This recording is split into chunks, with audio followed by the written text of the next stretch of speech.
Yo, what are we doing, man? What are we doing? Black Lives Matter on their certified, verified Instagram page posted a video earlier. Some girl, real trashy looking chick too, but nothing really was appealing about her. Obvious it was Martin Luther King Day, so what they did was they posted some video of this girl and he's Daisy Dukes twerking, and it was like twerk on Washington, twerking on Washington, kind of like they wanted it to go viral. That was the intent. Thank God it didn't go where they wanted it to go.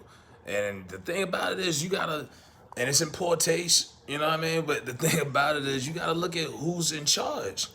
You know what I mean? You got 3 black women that are in charge of this shit. And somebody thought that that was a good idea.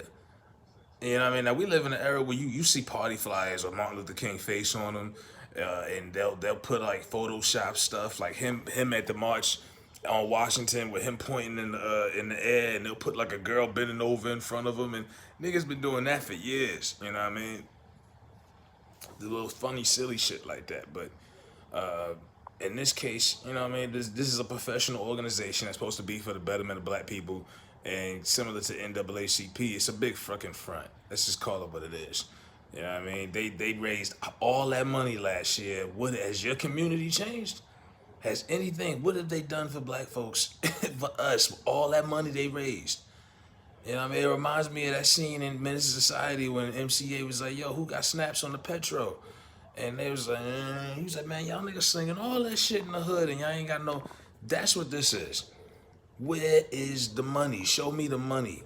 Show us the progress. What are y'all doing?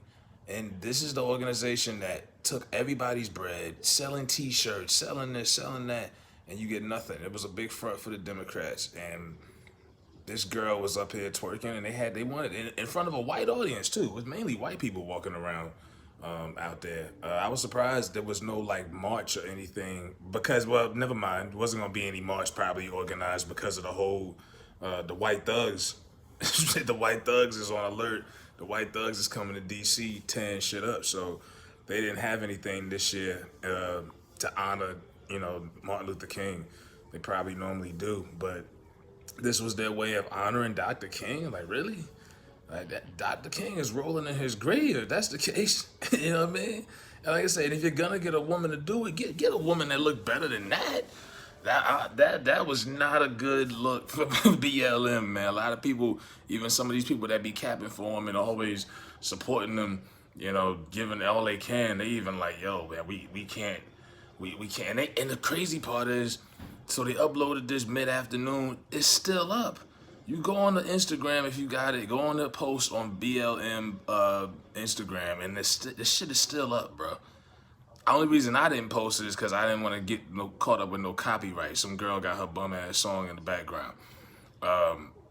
They still got the shit up, so they really don't give a fuck. And the comments is full of just. They look like the negativity in the comments is like the World Star Hip Hop video comment section. People is pissed, and they don't give a shit to take it down. These people do not give a fuck. They do not fuck with black folks. They don't have our best interests. They don't rock with us like that. This shit is a big fucking front. A big front from the jump. You know what I mean? They capitalize off of crimes that happen to black people, racial crimes, and they brand and market the victims. It make you a fucking hashtag. Yeah, it gets awareness and all that, but you become a hashtag. Almost like a charity case in a sense also. George Floyd, and Kyrie Irving, I mean, shout out to Kyrie Irving. Kyrie Irving bought George Floyd's family a new house, but they branded George Floyd in every way, even the hustlers in the street, everybody. George Floyd this, you just slap George Floyd on a t-shirt and people will buy it. You know what I mean? In Miami at one point last summer, there was a strand going around the city called George Floyd, I Can't Breathe. Like, these niggas really out here branding victims of racial crimes. And BLM is no different. They do the same shit, but just on a corporate level, That's all it is. But, yeah, twerk on Washington is what they told black people to do today. Yeah, that's the example they got for young black women. You know what I mean? and black women are in control of this. Like people was talking years ago, and people still, you know, the controversy of shows like Love and Hip Hop and Basketball Wives, and I'm like, Mona Scott runs Love and Hip Hop. Shawnee runs basketball. These are black women that are behind the scenes that are running this shit. So you can't really, I mean, how do you really even look at it? It's like, okay, you're at your own demise. You're doing this to your own demographic, your own kind. They told this girl to go out there and shake her ass on Dr. King Day out there in front of the Lincoln Monument. So I'm like, you can't make this shit up, man. Go look it up and check it out if you want to, man. It's just, this is the type of shit. This is more disrespectful than even the party flyers. Like I say, with Dr. King on there and all that. The party flyers are funny to a degree, but nah, bro. It's a professional organization that y'all claim to be, and y'all running around talking about y'all got our best interests and blah, blah, blah, blah, blah. Nah, bro. Let me know what y'all think in the comment section.